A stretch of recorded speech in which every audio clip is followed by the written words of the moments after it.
IVM। नमस्कार, खेल नीति पर आपका स्वागत है। आज का दिन बेहद खास है क्योंकि खेल नीति पर आज बेहद खास मेहमान हमारे साथ हैं। ये खास मेहमान 1975 में बतौर बल्लेबाज वर्ल्ड कप खेले और अब साल 2021 में जब टेस्ट चैंपियनशिप होने जा रही है इंग्लैंड में, तो ये बतौर बीसीसीआई ऑफिशियल काम कर रहे हैं। बात कर रहे हैं यहाँ पर लेजेंडरी अंशुमन गायकवाड़ की। अंशुमन गायकवाड़ वो शख्सियत है जिन्होंने भारतीय टीम के लिए बतौर ओपनर बल्लेबाजी की। कई ऐसे गेंदबाजों का सामना किया 70 और 80 के दशक में, जो यादगार मैचेस थे जहां पर अंशुमन गायकवाड़ का कंट्रीब्यूशन बहुत बड़ा रहा है। खासतौर से 1974 में जमैका का वो मैच याद करें जब 4 खिलाड़ी इंजर्ड होकर अस्पताल में पड़े थे और इन 4 खिलाड़ियों में से एक अंशुमन गायकवाड़ भी थे, जो 2 दिन आईसीयू में रहे थे और उसके बाद उन्होंने अपने क्रिकेटिंग करियर को न सिर्फ आगे बढ़ाया बल्कि एक समय जब उन्होंने क्रिकेट छोड़ा तो बीसीसीआई ने उनको अप्रोच किया। भारतीय टीम के सबसे सफलतम कोच बने जब उनको भारतीय टीम की बागडोर संभाली दी गई बतौर कोच। इसके अलावा बीसीसीआई ऑफिशियल के तौर पे उन्होंने बहुत काम किया, सिलेक्टर भी रहे वो भारतीय टीम के साथ। आज अंशु जी हमारे साथ हैं और उनके साथ जुड़ रहे हैं निखिल चोपड़ा। 1999 में जब भारतीय टीम ने वर्ल्ड कप में शिरकत किया इंग्लैंड में, तब निखिल भाई उस टीम के सदस्य थे और अंशुमन गायकवाड़ उस टीम के कोच थे जिस टीम के कप्तान अजहरुद्दीन थे। यानी कि कुल मिलाकर भारतीय क्रिकेट इतिहास की बात करें तो 50 सालों का इतिहास आज हमारे साथ है खेल नीति के इस प्लेटफॉर्म पर। और आज हम चर्चा की शुरुआत अंशुमन गायकवाड़ जी से ही कर लेते हैं। अंशु सर, बहुत बहुत स्वागत है आपका हमारे साथ। और पहला सवाल तो यही ध्यान में आता है कि कोई ऐसी जगह बची नहीं है जहां आपने खेला ना हो बीसीसीआई में। एज अ क्रिकेटर आपने शुरू किया, फिर आप कोच बने, सिलेक्टर बने, फिर कोच बने, अब बीसीसीआई एपेक्स कमेटी में हैं आप। कैसे आप देखते हैं अपने इस सफर को, ये जो इतना लंबा सफर रहा है, जो संबंध रहा है बीसीसीआई के साथ? राजीव देखो, मैं तो समझता हूँ मैं बहुत भाग्यशाली हूँ। ये सारी चीजें सबको नहीं मिलती और अब तक मिली भी नहीं है। जो मैं एक ही हूँ सबको मिली है, तो शायद ये उसका कारण ये भी हो सकता है कि मैं फ्री में करता था सारे काम, मैं पैसे नहीं मांगता था। तो इसीलिए मेरे पास आती थी सारी चीजें। लेकिन लोग ये भी सोचते हैं कि क्यों ये एक ही आदमी दिखता है पूरे हिंदुस्तान में जिसको सारी चीजें इसको ही मिलती है, दूसरे किसको नहीं मिलती है। इससे बेहतर लोग भी है और उनको ये पता नहीं कि मैं फ्री में करता हूँ, वो लोग पैसे मांग रहे थे। देखिए आशु सर, एक चीज अच्छी बात यह कि आपने जो कुछ भी किया भारतीय क्रिकेट के लिए, उसके लिए नवाजा भी किया। आपको लाइफ टाइम अचीवमेंट अवार्ड मिला। आपको बहुत कम क्रिकेटर्स ऐसे हैं हिंदुस्तान में जिनको ये अवार्ड मिला है।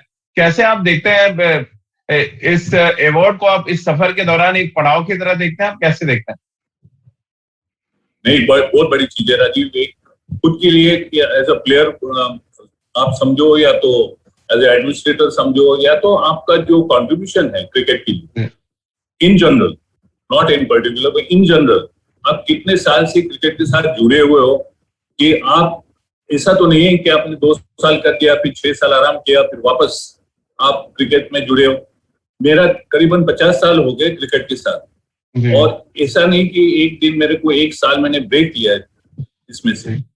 तो या तो कोचिंग हो, खेलना हो, एडमिनिस्ट्रेटिव हो, ये सारी चीजें चलती आ रही है हर साल और कोई न कोई अपॉर्चुनिटी भी मुझे मिलती आ रही। तो मैं जैसे मैंने कहा कि मैं भाग्यशाली हूँ। और देखो, मैंने पैसे का कभी सोचा नहीं। एक भारतीय क्रिकेट के नाते, क्रिकेटर के नाते भारतीय क्रिकेट को वापस देना, इसमें मैं ज्यादा मानता हूँ और इसकी वजह से मेरी इन्वॉल्वमेंट भी ज्यादा रही। और जिस तरह से मैंने काम किया है, मैं एफिलिएशन कमेटी में था, सिलेक्टर था, कोच था, बाकी काफी चीजें मैंने बीसीसीआई में की 40-50 साल से, अभी तक करते आ रहा हूँ, अभी भी अपेक्स काउंसिल में हूँ। तो मेरे ख्याल से ये जो अवार्ड दिया और जो अवार्ड मिला, एक अपने खुद को एक बहुत खुशी होती है, इंटरनल सेटिस्फैक्शन होता है राजीव। तो इससे बड़ी चीज हो ही नहीं सकती। बिल्कुल। और निखिल भाई, आपको तो लग रहा है पुराने जमाने में मैं ले गया। अंशु सर जब कोच हुआ करते थे और 99 वर्ल्ड कप वो लंबा था जब अंशु सर कोच थे भारतीय टीम के। इसके अलावा कई ऐसे सीरीज रही है जहां पे अंशु सर कोच थे। पुराने समय में लौटा दिया मैंने अंशु सर के साथ आज आपको। जी हाँ, और वो यादें जो है वो ताजा हो गई हैं और इसीलिए चेहरे पे वो थोड़ी सी मुस्कुराहट भी है। मैं आपको बताऊं राजीव भाई, इसलिए नहीं क्योंकि अंशु भाई सामने बैठे हुए हैं, पर मैं कहीं ना कहीं कुछ काम पिछले जन्म में सही किए होंगे, बहुत भाग्यशाली हूँ, सौभाग्य रहा है कि मैं अंशु सर के अंडर खेला हूँ जब मेरा चयन हुआ था भारतीय क्रिकेट में। और दिल से वो उनको चाहा था, जिस तरीके से वो बात करते थे सब खिलाड़ी के साथ, टीम को किस तरीके से इकट्ठा लेके चलते थे, हर एक वो खिलाड़ी को जोड़ के रखते थे। अब समझ लीजिए कि 15 खिलाड़ी हैं तो 15 सदस्य अंशु भाई के परिवार का वो हिस्सा बन जाते थे। जिस तरीके से वो बातचीत करते थे, मैच जिस तरीके से वो देखते थे, जो प्लान बनाया जाता था। और अमूमन सी बात है, बहुत से मुकाबलों में बहुत खिलाड़ी बहुत कुछ अच्छा करते थे, बहुत खिलाड़ियों का वो दिन उतनी अच्छी तरीके से नहीं जाता था जितनी अच्छी तरीके से वो चाहते थे। उस समय किस तरीके से खिलाड़ी को संभालना है, मैं मानता हूँ शायद ही और कोई इतने अच्छे से हैंडल कर पाएगा।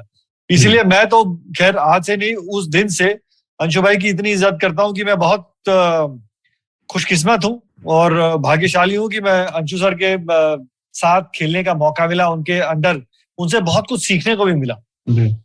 अंशु सर, 1975 में पहला वर्ल्ड कप खेला गया, वो वर्ल्ड कप आपने खेला, फिर 79 का वर्ल्ड कप खेला, सफेद कपड़े और रेड बॉल, और अब 2021 की बात करें फिर सफेद कपड़ों में रेड बॉल है, और इस बार बस फॉर्मेट बदला है, वर्ल्ड टेस्ट चैंपियनशिप उसका नाम दिया गया। शायद आज के दौर में होते हैं तो सबसे ज्यादा प्राउड मोमेंट आपके लिए होता है, क्योंकि हमेशा आप कहते हैं कि test cricket is the best format. कैसे आप देखते हैं इस टेस्ट चैंपियनशिप का जो आयोजन किया गया और भारतीय टीम फाइनल में पहुंची, और 1975 से लेके जो सफर रहा भारतीय क्रिकेट का, उसका कितना बड़ा कंट्रीब्यूशन आप देख रहे हैं जो आज हम वर्ल्ड टेस्ट चैंपियनशिप के फाइनल में?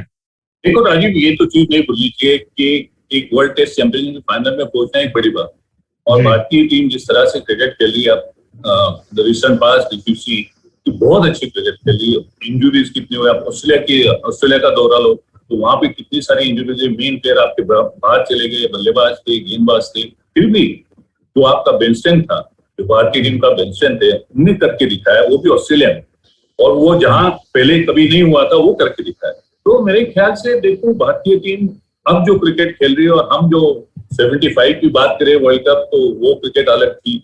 हमको पता नहीं था कि वर्ल्ड कप क्या चीज है। पता तो है कि वर्ल्ड कप है, मगर किस तरह से खेलना है ये कुछ नहीं पता था। वनडे का कोई हमको अंदाजा नहीं था। मगर आज जो आप टेस्ट मैच की बात कर रहे हो, वर्ल्ड टेस्ट सीरीज है और टेस्ट फाइनल है, तो मेरे ख्याल से बहुत बड़ी बात है भारतीय टीम के लिए। और मैं तो समझता हूँ कि जिस तरह से क्रिकेट खेलती आए भारतीय टीम, मुझे नहीं लगता कि उनको कोई तकलीफ होनी चाहिए। हाँ, एक बात तो जरूर है कि आप इंग्लैंड में खेल रहे हो तो आपको काफी ध्यान रखना पड़ेगा। जैसे इंडिया में खेलते वैसा नहीं होती कंडीशन, और नॉर्मली आप इंग्लैंड की कंडीशन देखो तो ठंड होती है, गेम काफी मूव करता है, सीम करता है, तो यार ये सारी चीजें होती है। विकेट्स भी थोड़ी अलग सी होती है, जहाँ गेम रुक के भी आ सकता है, तो वहां पे आपकी टेक्निक बदलनी पड़ती है। और एक तो बात जरूर है कि देखो, न्यूजीलैंड हो कि बांग्लादेश हो सामने, आप जब फाइनल खेलते हो तो आपको इजी तो लेना सवाल ही नहीं पैदा होता। और जो पहला दिन दूसरा दिन अच्छा जाए तो वही फिर आगे जीतने का और रखेगा। अंशु सर, क्योंकि रवि शास्त्री आपके दोस्त हैं और आपके साथ मैंने एक इंटरव्यू किया था, बहुत जबरदस्त वो इंटरव्यू था, तब उन्होंने कहा था कि ये one of the best team है भारतीय क्रिकेट एरा की। क्या इस बेस्ट टीम को आप बेस्ट चांस दे रहे हैं इस चैंपियनशिप में फाइनल में जीतने का?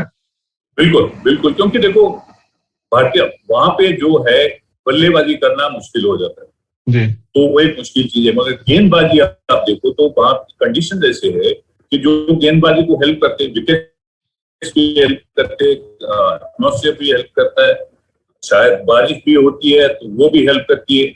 तो और वो ध्यान में रखते हुए भारतीय टीम के पास आज जो गेंदबाज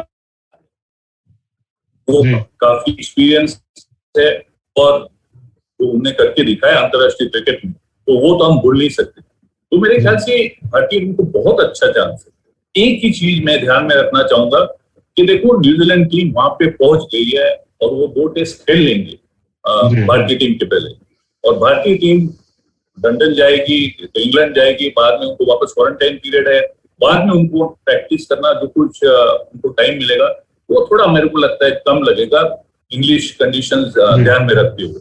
मगर जिस तरह से लड़की आए, बच्चे सारे players, Virat Kohli and company मेरे ख्याल से डिफिकल्ट नहीं होना चाहिए उनके लिए।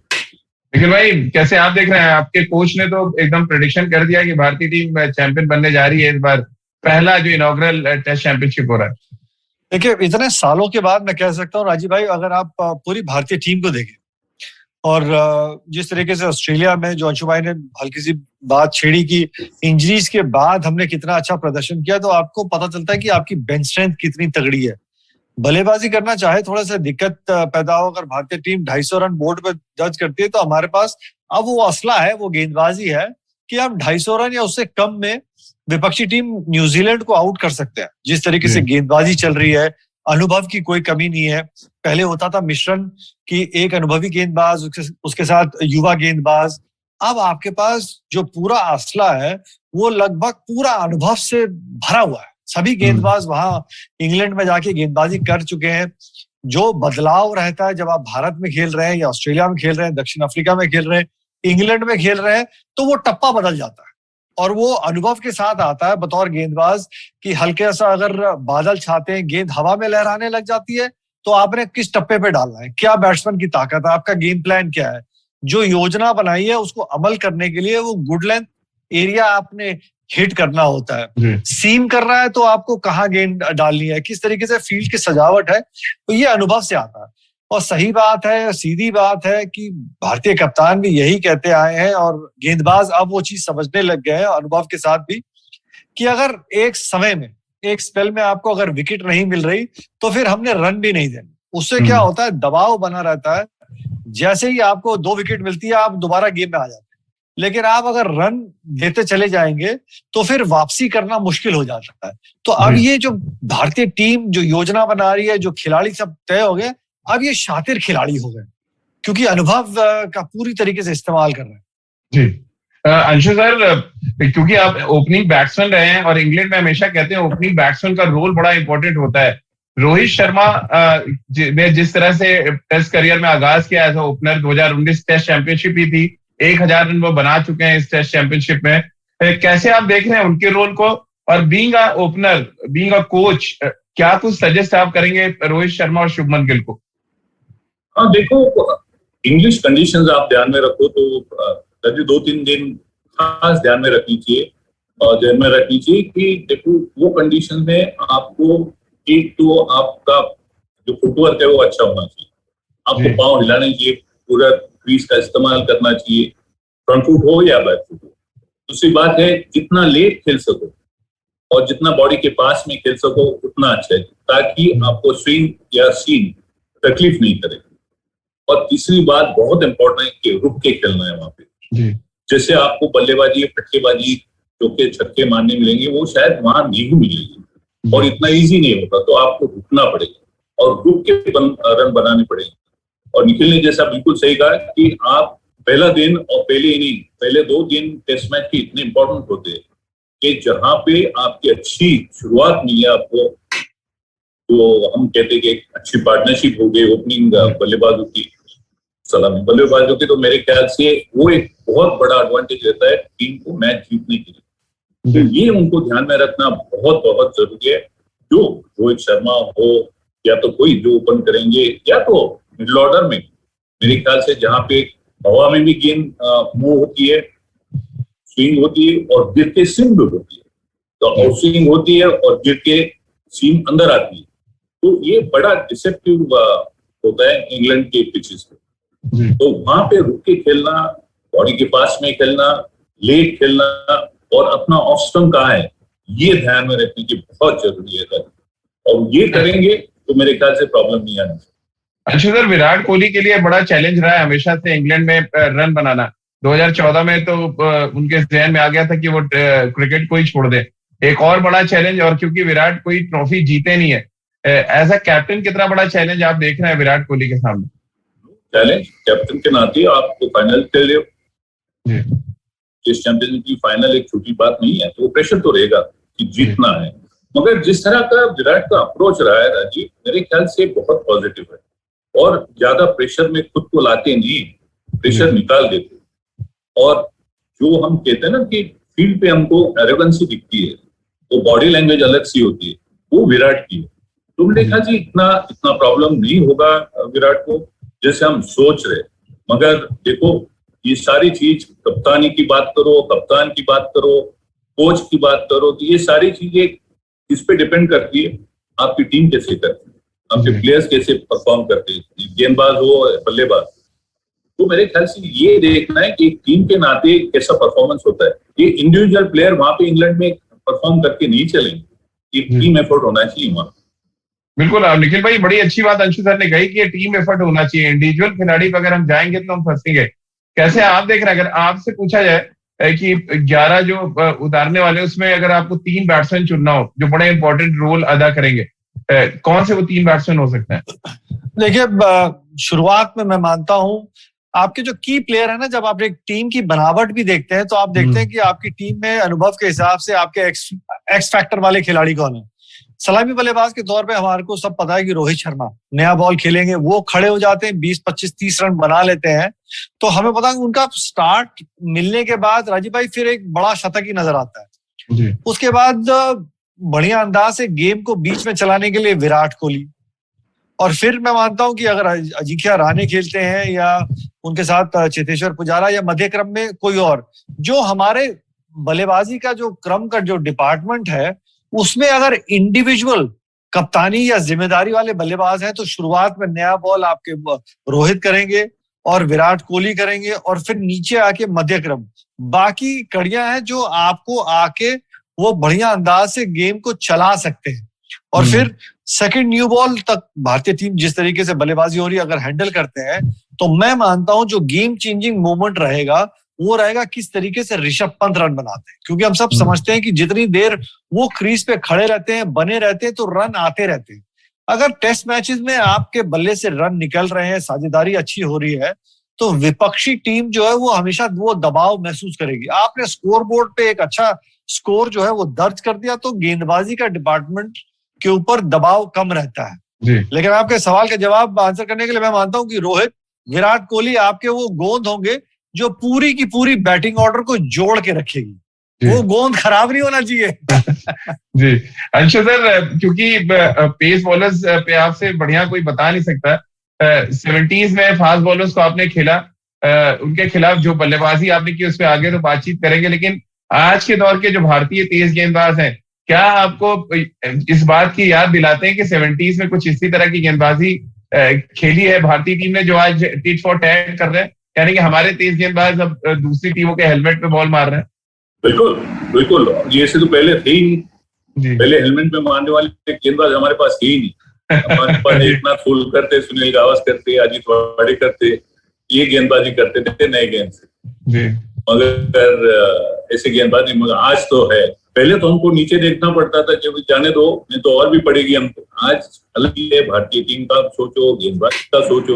मेरे ख्याल से आज एक चैलेंज जो होगा, जो सामने वाले टीम देगी तो भारतीय टीम भी दे सकती है और उनके पास उतनी ताकत भी है। जी अंशु सर, और इसीलिए 70s में जो कुछ ऐतिहासिक जीत मिली भारतीय टीम को, उसको हमेशा बहुत आगे रखा जाता है। खासतौर से 74 के में जो दौरा था जब आप लोगों ने 400 से ज्यादा रन चेज किया था, फियरसम फास्ट बॉलर्स को खेला, और उसके बाद जमैका वो टेस्ट मैच जब आपने 81 शायद बनाए थे जब आपको चोट लगी, क्या कुछ कहानी थी वो जरा उस दौरे के बारे में अंशु सर कुछ बताएं। उसको याद नहीं करे तो ही अच्छा है राजू। क्योंकि आज मैं सोचता हूँ कि मैं भी सोचता हूँ कि मैंने कैसे किया हो जी। नहीं देखो, सोचने वाली बात तो ये थी कि आपको वहां पे आपको समुद्र में डाल दे तो आपको तैरना तो है, नहीं तो मरना है। तो मरने के बदले तैरना अच्छा है, तो एफर्ट तो करो। वो चीज थी। तो एक इसी तरह की गेंदबाजी, और आपके पास कोई प्रोटेक्टिव गियर नहीं है, हेलमेट नहीं है, चेस्ट गार्ड नहीं है, आर्म गार्ड नहीं, थाई पैड का ठिकाना नहीं, तो ग्लव्स का ठिकाना नहीं, बल्ले का ठिकाना नहीं। तो मैं तो जो बल्ले ले गया था तो मेरे पहले 2 टेस्ट मैच ही टूट गए। तो मेरे को किसी से क्लाइव लॉयड से बल्ला मांगा, फिर तो कालीचर ने मेरे को बल्ला दिया। उससे क्लाइव लॉयड का बैट उड़ गया था आपसे, कहते हैं उस टाइम पे सबसे भारी बैट से वो खेलते थे। मैंने क्लाइव से पूछा था, Clive, can you give me one bat? I don't have a bat. My bat is broken. तो उन्होंने बोला, son, there are in the corner, go and try. बोले you won't be able to pick it up. बोले इतने heavy है, और उनका handle 6-7 grip लगाते थे वो हैंडल के ऊपर, तो इट वॉज इम्पॉसिबल, मीनिंग सवाल ही नहीं था। मगर देखो काफी चेंज आ गया है तब से और अब के क्रिकेट में। वहां पे आज 30 गेंदबाजों की बात करो तो 3 या 4 क्वालिटी फास्ट बॉलर रहते थे। आप वेस्ट इंडीज देखो, ऑस्ट्रेलिया देखो, इंग्लैंड देखो, पाकिस्तान देखो, सारे के सारे कंट्री के पास, न्यूजीलैंड देखो, रिचर्ड हैडली थे, क्लेव थे, तो ये सारे बॉलर्स क्वालिटी बॉलर्स थे और कोई 150-160 के नीचे तो डालते ही नहीं था। कंसिस्टेंटली उनका 160, 150, 160 के ऊपर ही जाते थे। आज फर्क इतना ही है कि आज आपको एक हाथ गेंदबाज ऐसा मिलता है टीम में कि जो 150, 160 कंसिस्टेंटली रहा है, नहीं तो सारे 130, 135, 140 पे चलते रहते हैं। और प्रोटेक्टिव गियर बहुत अच्छा है, वो बहुत अच्छी बात है। आज बल्ले की क्वालिटी देखो, बहुत अच्छी क्वालिटी हो गई। फॉरवर्ड डिफेंसिव के लिए तो 4 चल जाती थी, हम तो मार मार के इतने ताकत लगा के मारते तो मान बाउंड्री तक पहुंचता था गेंद।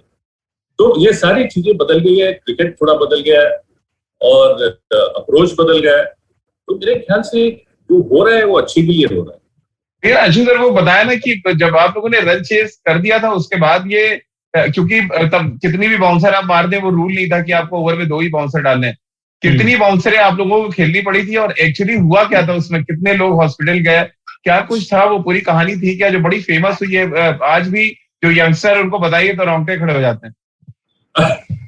नहीं राजीव, देखो हेलमेट का तो सवाल ही नहीं था, हेलमेट थी ही नहीं तो सोचने वाली बात ही नहीं थी जी।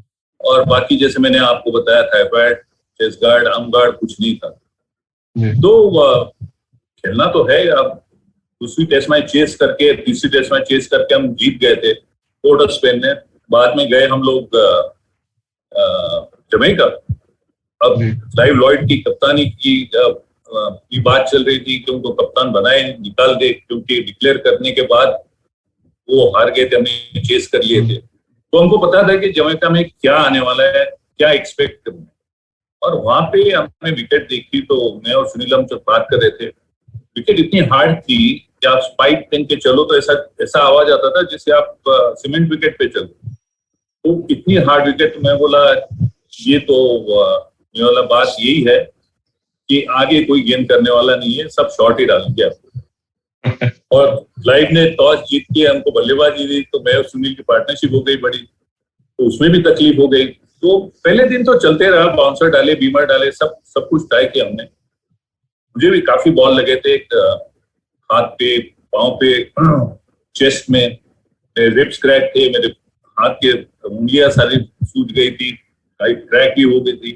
पहले दिन तो निकल गया, मगर दूसरे दिन जब बल्लेबाजी के लिए गए तो राजीव, मैं तो बोलता हूँ कि मैं इतना बहुत सारा बदन दुख रहा था, मैं कुछ भी मूवमेंट करूँ तो बहुत दर्द हो रहा था, मगर खेलना तो है, छोड़ना तो है ही नहीं। तो करीबन लंच टाइम तक, लास्ट ओवर थी लंच के पहले, और इतना अच्छा गेंद दिख रहा था, मैं अच्छे गेंद छोड़ दिए, रन भी बनाए।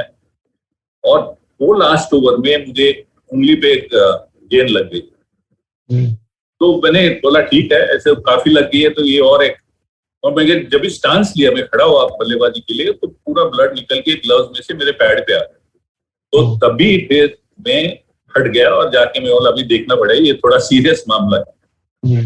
तो देखा तो बस ये ड्यू रिचर्ड्स और डेरिक मरे भाग के आ गए, तो बोले आर यू ऑलराइट सन?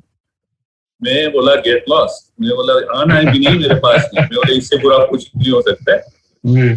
तो चले गए। अब देखा तो माइकल होल्डिंग को उधर वो खड़े रन अप पे, बॉल घिस रहे तैयारी में। तो मैंने कुछ चीज ऐसी की वो जो नहीं करनी थी, और दूसरी गेंद जो आई उनके पास, राउंड विकेट ही डाल रहे थे, वो विकेट का सवाल ही नहीं था।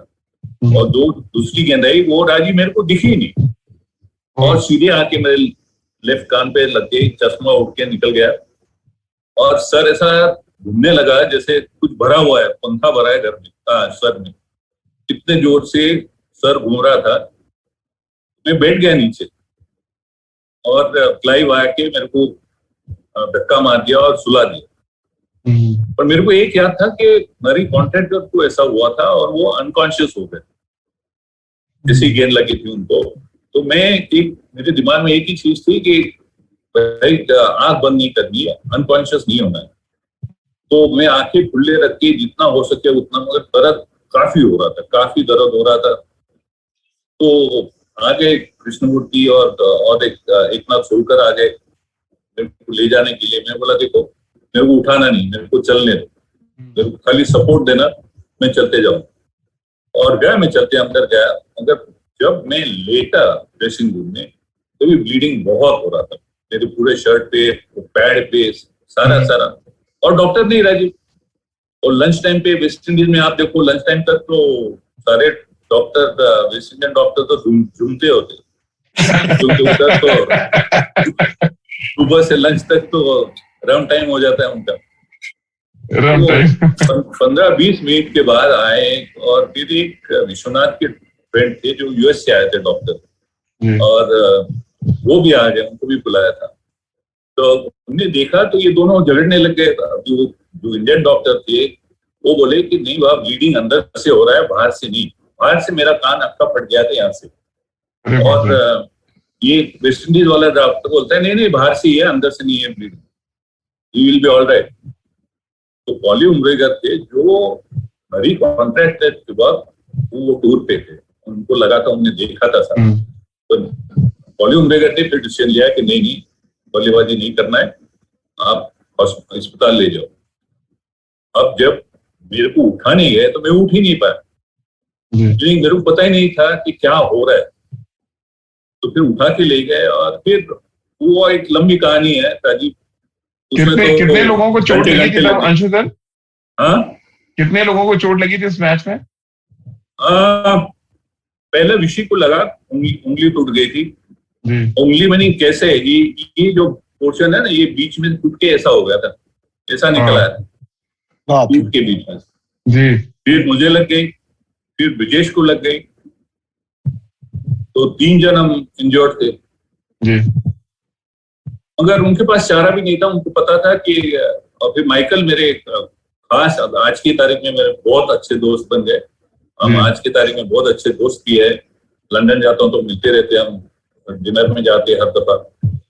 तो उनने भी बोला है, उनने उनके बुक में लिखा है कि इंस्ट्रक्शन दिए गए थे कि आप आउट नहीं कर सकते हो तो फिर मार के निकाल लो, ऐसा इंस्ट्रक्शन था। तो जो हुआ वो सही हो रहा था। ये ऐसा लग रहा है निखिल भाई, एक दूसरी बॉडी लाइन की कहानी सुन रहे हैं हम लोग। जी हाँ, लारवुड ने जिस तरह से ब्रैडमैन को रोकने के लिए किया था, कुछ वैसे ही हुआ भारतीय टीम को रोकने के लिए। करेक्ट। और मजे की बात ये कहानी सुन के दूसरी तरफ ये भी समझ में आ रहा है, जो अंशु भाई ने कहा कि भाई अगर आउट नहीं कर पा रहे तो चोट लगा के वापस भेज दो, क्योंकि अगर ये लोग खड़े रह गए तो फिर हम लोग टेस्ट मैच नहीं जीतने वाले। तो इससे अच्छा है कि पूरी तरीके से हमला बोल दिया जाए। और उस समय अगर मैं गलत नहीं हूं अंशु भाई, तो उस समय ग्लव्स में भी उसमें कोई प्रोटेक्शन होती नहीं थी। वो थोड़ा सा रबड़ का वो एक दांता सा निकला रहता था बस। हाँ, वो कांटे वाले होते थे। हाँ, ज्यादा सुरक्षा भी नहीं थी कि अगर आपको ग्लव्स में गेंद लगी तो सिर्फ उंगली ही टूटेगी। नहीं, वो तो नाम के वास्ते थे निखिल, वो तो दिखाने वाली बात थी कि हम ग्लव्स पहने, उसमें कुछ दम ही नहीं था।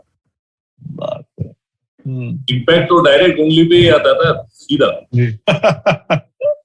अंशु सर, ये क्या 71 में हम क्योंकि हिंदुस्तान ने वेस्ट इंडीज को जाके वेस्ट इंडीज में हरा दिया था, 74 में ऑलमोस्ट आप लोग सीरीज जीतने वाले थे, ये क्या उसका असर था? और ये कहानी भी अंशु सर क्या सही कि खिलाड़ियों को बचाने के लिए बिशन सिंह बेदी जो कप्तान थे 74 में, उन्होंने वापस बुला लिया था कि हम नहीं बैटिंग करेंगे आगे? नहीं राजीव, बल्लेबाजी करने के लिए थे कौन? हम 3 लोग तो नहीं करने वाले थे बल्लेबाजी जी। फिर आप चंद्रा, बिशन और वेंकट, ये 3 का बल्लेबाजी तक वहां पे कोई काम नहीं था। तो 6 तो ऐसे ही निकल गए जी। 11 में से तो रहे कितने? 4। तो वो मेरे ख्याल से सही किया हमने कि वापस बुला लिया, क्योंकि उसमें कोई, और जिस तरह की क्रिकेट चल रही थी, it was very unfair. Meaning कोई आपको फील्डिंग अरेंजमेंट देखो तो एक सिलिमिड ऑफ है, एक फॉरवर्ड शॉट ले गए, एक गली है, एक डिफाइन ले गए, बाकी सारे स्लिप और गली में, दूसरे आगे मिड ऑन कवर्स कुछ नहीं। यानी आपको पता है कि वो आगे डालने वाले है ही नहीं, आपको डालने वाले शॉट और वही खिलाएंगे आपको। और आप खेलते रहो। और एक नहीं थे, 4 थे उनके पास, तो क्लाइव को कुछ करना ही नहीं था। 1 घंटा ये बोलिंग करे, 1 घंटा माइकल करे, 1 घंटा एंडी करे, 1 घंटा डैनियल करे, तो इसे ही चलता था। निखिल भाई, आपने भी तमाम एराज देखे फास्ट बॉलर के, जो अंशु सर ने एरा खेला है, आपको लगता है वो फियरसम था, वो सबसे डेंजरस था, जहां पे wicket almost uncovered, batsman uncovered पूरी तरह से, और ऑलमोस्ट 100 माइल्स से सारे गेंदबाजी करते थे। वसीम वकार की बात करें, आप किसी भी कर ले, बट वो एरा जो अंशु सर ने खेला, वो शायद इंडियन क्रिकेट हिस्ट्री का सबसे चैलेंजिंग एरा था, और वहां पे जीत के आई ये टीम। उसमें कोई दो राय नहीं है। जो वो दौरा अंशु भाई और जो भारतीय टीम खेली है, और फर्क देखिए ना, Wasim Akram, Waqar Younis, Brett Lee, Shaun Tait, Shoaib Akhtar, ये वो ऐसे गेंदबाज है, तेज जरूर डालते थे, लेकिन ये उस एरा में इन्होंने गेंदबाजी की है जब बतौर बैट्समैन आपके पास सारा कुछ अवेलेबल है सुरक्षा के लिए। आपके लिए हेलमेट आपके पास सबसे बढ़िया क्वालिटी के हैं, दस्ताने, आपके पैड्स बढ़िया क्वालिटी के हैं, आपके पास आर्म गार्ड आ गया है, चेस्ट पैड आ गया है, तो एक तरीके से बैट्समैन जो है वो निडर होकर खेल सकता है। लेकिन आप उस समय के दौरे की बात कर रहे हैं जब विकेट्स जो शाम को अनकवर्ड रहती थी, शाम को जो ओस गिरती थी, रात को थोड़ी सी नमी रहती थी, उसके बाद आपके पास पैड्स की क्वालिटी नहीं, आपके पास आर्म गार्ड नहीं थे, दस्तानों में वो उतनी सुरक्षा नहीं जितना चाहते थे, और सबसे जरूरी बात जो अंशु भाई वही बता रहे हैं कि हेलमेट नहीं होता था। तो आप समझिए कि आपको किस तरीके से चौकन्ने रहना था, और एक तरीके से कहीं ना कहीं ये कोशिश होनी चाहिए कि गेंद लगनी नहीं चाहिए थी। तो उस समय का खिलाड़ी जो है वो कितना वो हौसला वाला बल्लेबाज था, और वो निडर होकर खेल रहा था। 5.5 आउंस की गेंद जो है वो 150 किलोमीटर प्रति घंटे पे आती है ना, तो उसका भार जो है वो अलग किस्म का भार हो जाता है। जब वो गेंद शरीर से टकराती है तो एक खिलाड़ी को ही पता चलता है कि अगले कई हफ्तों तक वो पता चलता है यहाँ पे भी एक मसल है जो काम करता है। अंशु सर, आपका ईडन गार्डन के साथ भी कनेक्शन बड़ा कुछ अजीब सा, पहला टेस्ट मैच भी और आखिरी टेस्ट मैच भी, और जो 40 टेस्ट मैच खेले उसमें ज्यादातर आपने ऑस्ट्रेलिया या वेस्ट इंडीज के खिलाफ खेला। ये क्या सेलेक्टर्स एक तरह से टैग लगा रखा था कि जब भी विदेश दौरे पे जाना है अंशुमन गायकवाड़ अंदर, नहीं तो फिर अंशुमन गायकवाड़ बाहर? वो जो गट्सी प्लेयर की इमेज थी वो कहीं ना कहीं नुकसान भी आपको पहुंचा रही थी उस समय? नहीं राजीव, मैं तो यही सोचता ठीक था। मैं काफी मैच में, मोस्टली मेरे मैचेस मैंने खेले वेस्ट इंडीज के सामने जी, और जो इजी टीम थी मेरे ख्याल से वो मेरे को चांस नहीं मिले। तभी आप देखो तो न्यूजीलैंड है, इंग्लैंड है, इतने सारे कोई टफ टीम्स नहीं थी as compare to West Indies, Australia. पर वो चांसेस नहीं मिले। मगर जब वेस्ट इंडीज आए तो मेरे को वापस बुला लेते। शायद वो भी मेरे को मैचेस मिलते तो शायद मेरे और भी रन बनते, और भी टेस्ट मैचेस खेल लेता था, और भी परफॉर्मेंस होता था मेरा। मगर जब वेस्ट इंडीज गई तो काफी टाइगर निकल आते थे। Arjun sir, as a coach कैसा रहा आपके लिए एक्सपीरियंस? आप इंडिया के, अगर हम भारतीय कोचों की बात करें तो सबसे सक्सेसफुल आप कोच हैं। 67% मैचेस जीते हैं आपकी कप्तानी में हिंदुस्तान ने। एक लम्हा तो शायद सबको ही जानता है कि शारजा में जब हमने जीता, सचिन का वो थंडर स्टॉर्म हमने देखा। क्या कुछ आपके जहन में यादें हैं एज अ कोच? क्या कुछ आप बताना चाहेंगे भारतीय क्रिकेट के बारे में? एक चीज जानता हूँ कि जब मेरे को कोच बना तो उसके पहले तो मैं एक जूनियर टीम का कोच था, नेशनल टीम का जी, जहाँ पे अजित अगरकर वगैरह सारे थे। उसके बाद में जब सीनियर टीम का कोच बना तो मेरे को एक पता था कि भाई आपको इतना इजी नहीं होने वाला। भले आपको क्रिकेट अच्छी जानते हो, आप क्रिकेट के अच्छे जानकार हो, और आपको जब पता चलता है कि क्या करना है क्या नहीं करना है, किस तरह की प्लानिंग करनी, मगर ये सारे लड़कों को किस तरह से आप कॉन्फिडेंस में लोगे? क्योंकि सारे के सारे लड़के आज किसी ने 50 टेस्ट खेले थे, किसी ने 70 टेस्ट खेले थे, और काफी बड़े बड़े नाम थे। तो इनको कॉन्फिडेंस में लेना और उनके पास से काम निकालना, ये एक बड़ा चैलेंज था मेरे लिए। और उसके लिए थोड़ा वक्त भी लगा कि इनको बताते कि वहां जहां पर वो मेरी सुनने लगे और फिर मानने भी लगे, और फिर आके पूछने भी लगे इसका क्या करना चाहिए, क्या नहीं करना चाहिए। मगर वो एक बड़ा चैलेंज। और बाकी जब एक दफे कॉन्फिडेंस आ गया, एक दफे बातें चलने लगी, तो फिर वो जैसे निखिल ने बताया कि it was like a family. और मेरा तो ऐसा है कि निखिल तो जानता है कि मैं खाली ऑन द ग्राउंड मेरा जॉब नहीं करता था, मैं ऑफ द ग्राउंड भी काफी जॉब करता था प्लेयर्स की, ताकि वो फोकस रहे, रिलैक्स रहे और क्रिकेट पे कॉन्सेंट्रेट। तो फिर वो हो कि प्लेयर्स हो कि उनके फैमिलीज हो कि उनके कुछ भी फ्रेंड्स हो, तो किसी तरह से भी कंट्रीब्यूट करके उनको कंफर्टेबल रखना है, ताकि प्लेयर्स कंफर्टेबल रहे और कॉन्सेंट्रेट करें। निखिल भाई, आप कोई एक ऐसी चीज बताएं जो अंशु सर के साथ आपने की हो, आपने या जड्डू भाई ने, और अंशु सर को पता ना हो। देखिए, हम तो बहुत शरारत करते थे, अंशु भाई को हम बड़े भाई की तरह मानते थे। अब ऐसा प्यार हो गया था, तो बहुत सी चीजें हैं जब मैं आज खुलासा होना चाहिए आज कि क्या चीज एक ऐसी करते थे जो अंशु सर को नहीं पता। देखिए अंशु भाई, आज की तारीख में नहीं पता है, आज नहीं पता, तब नहीं पता थी।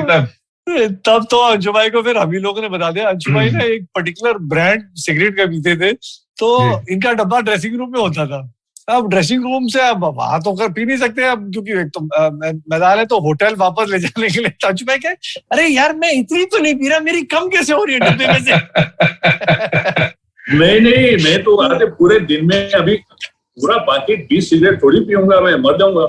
और शाम को देखता हूँ तो मैं बोला, हाँ टेंशन रहता था कोच के नाते, प्लानिंग, मैच चल रही है, क्या करना क्या नहीं, हर एक सेशन तो आपकी तरह आपको जैसा था इस तरह से नहीं चलता था, तो टेंशन रहता था, तो सिगरेट तो पी लेता था मैं, मगर इतनी तो नहीं पीता था जैसे पैकेट खाली हो जाए। मैं सोचा था, मैं बोला कुछ तो भी गड़बड़ है, पर मैं बोला मेरे को अंशु सर, ये रात में निखिल भाई और अजय जडेजा गायब भी बहुत होते थे होटल के कमरे से, ये इसकी खबर रहती थी आपको? वो तो बहुत होशियार थे वो। मेरे को पता चला राजीव कि ये लोग निकल जाते शाम को और डिनर में जाते, इधर उधर लेट आते, तो मैंने उनको बताया कि मैं बोला देखो भाई 10 बजे के बाद बाहर नहीं जाना चाहिए, और मैं चेक करूंगा, नहीं तो कॉल करूंगा आपके रूम में पूछने के लिए। तो मैं गया था, एक पांडुला वर्णपुरा करके श्रीलंका के कप्तान थे, तो वो अच्छे दोस्त थे, तो हम लोग खाने गए एक बीच में शैक में, तो वो पहचान वाले थे, तो बोले अरे एक अजय जडेजा लोग आए थे आप खाने के लिए। बोला कब? बोले कल आए थे। बोला कल कब आए? बोले 11 बजे, करीबन 11 बजे आए थे। तो मैं बोला ठीक है। तो मैं यार दूसरे दिन सुबह रात को डिनर में, तो दूसरे दिन सुबह मैंने पूछा था अजय से, तुम गए थे बाहर? नहीं मैं तो रूम में था, मैं नहीं गया। बोला ठीक है। दूसरे दिन वापस खाने गए, वापस उसने बोला कि ये लोग आए थे डिनर के लिए। तो मैं 10 बजे जानबूझ के फोन किया रूम में, तो अजय रूम में था, और उसके बाद में कैसे गया? ये 10 बजे तक वो रूम में था, 10 बजे के बाद वो खाने गया।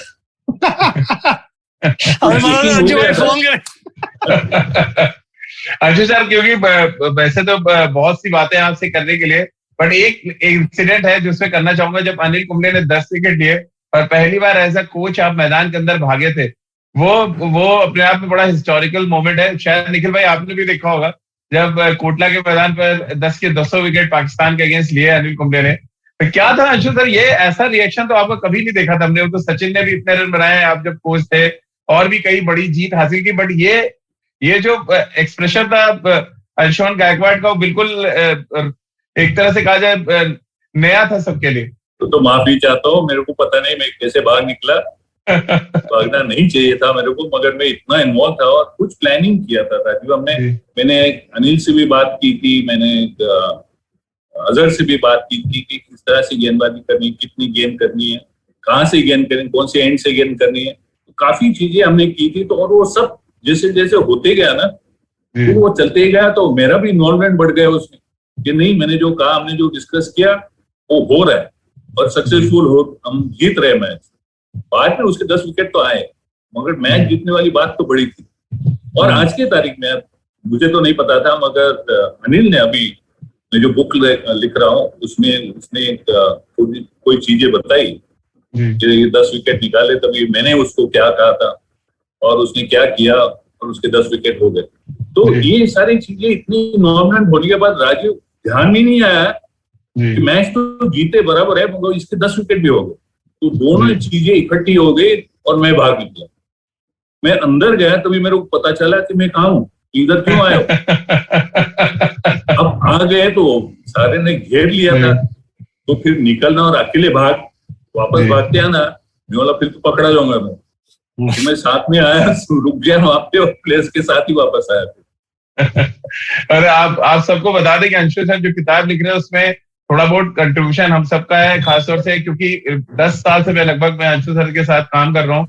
कुछ एक्सपीरियंस शेयर करने के लिए मुझे भी बोला गया, और मेरी भी कुछ स्टोरी ऐसी थी जैसे अंशु सर की वेस्ट इंडीज की कहानी है, वैसे ही कुछ अंशु सर के साथ मेरी कहानी रही जो मैं लगातार शेयर करता रहा। और करीब आधे घंटे मैंने बातचीत की जो अंशु सर के साथ लिख रहे हैं, और वो एक अलग तरीके का अनुभव था। बहुत बहुत शुक्रिया आपका, कहानियां बहुत हैं आपके पास और हमारा भी सुनने का बड़ा दिल कर रहा है, लेकिन हम आपसे गुजारिश करेंगे कि खेल नीति के प्लेटफॉर्म पर एक बार दोबारा आप हमारे साथ जुड़े और क्रिकेट के मैदान की वो तमाम अनसुनी कहानियां हम आपसे सुने और अपने श्रोताओं तक, अपने दर्शकों तक जरूर हम पहुंचा पाए आपकी कहानियां। बहुत बहुत शुक्रिया निखिल भाई, आपका भी बहुत बहुत शुक्रिया हमारे साथ जुड़ने के लिए। तो इस गुजारिश के साथ तमाम अपने श्रोताओं से, अपने दर्शकों से कि वो खेल नीति के हर एपिसोड के साथ रोज जुड़े हमारे साथ IVM podcast.com के YouTube चैनल पर, इसके अलावा IVM podcast.com के फेसबुक पेज पर वो हमारे साथ जुड़ सकते हैं। इसके अलावा खेल नीति के हर एपिसोड को आप IVM podcast.com पर सुन सकते हैं। इसके अलावा गाना, सावन, स्पॉटिफाई और गूगल podcast.com पर भी खेल नीति के हर एपिसोड को आप रोज सुन सकते हैं।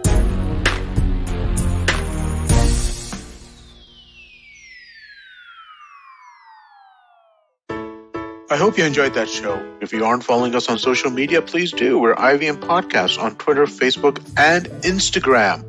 We'd like to thank the sponsors on the network this week, Cred, PayPal, and Ciat. Thank you. We really do appreciate the support.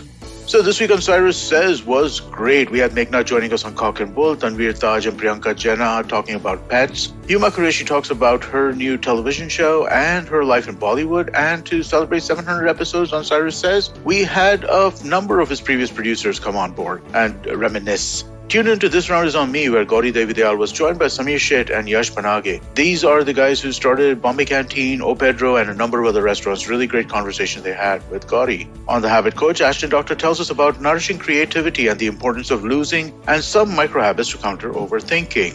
On their 75th episode, Ritasha and Rayushi talk to Naveen Richards. On The Note with Monica Nayat, she speaks with Komal Nahata to talk about the business of Bollywood, lockdown losses, piracy issues, and experiments being done to keep it going.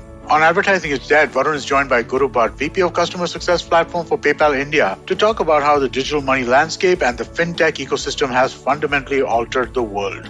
We also have Thalarate, our Kannada podcast. Hosts Ganesh and Pawan discuss video games, and Sivakamyam Sabatam, the Tamil show where Kavita Jiva sheds light in another story about the bravery and excellence in the governance of the Pallava dynasty. And with that, I hope to see you again next week. Do you know Tamil? Tamil Puriyuma? Do your children enjoy great stories that inculcate good values? Hi, I am Ravishankar Balachandran and I host the Storytime Tamil podcast. I am excited to share a short story with great moral values every day. Listen to Storytime Tamil on the IVM podcast app, YouTube, or wherever you get your podcasts from.